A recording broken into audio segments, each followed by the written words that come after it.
নোয়াশপল্লীর এই দাবাঘরটি দূর থেকে দেখলে মনে হবে থাইল্যান্ড বা চীনের কোনো বাড়ি, কিন্তু কাছে গেলেই এর আসল রহস্য জানা যায়। এটি একটি বিস্ময়কর দাবাঘর।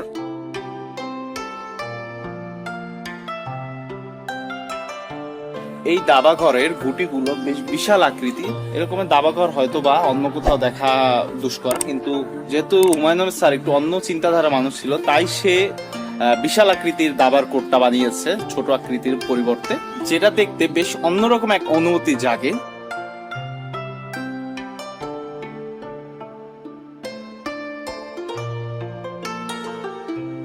এই নোয়াশপল্লীতে সবচেয়ে বিখ্যাত হলো ওষুধি বাগান। ওষুধি বাগানে প্রায় 250 প্রজাতির গাছ আছে।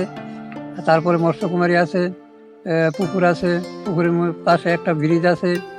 তারপরে ডাইনোসর মূর্তি এবং বৃষ্টি বিলাস একটা হাউসের নাম, ভূত বিলাস একটা পুকুরে পাড়া হাউসের নাম। এইটা হচ্ছে আপনার হোয়াইট হাউস বলে আমরা, এবং স্যারের কবর এখানে দেওয়া হয়েছে।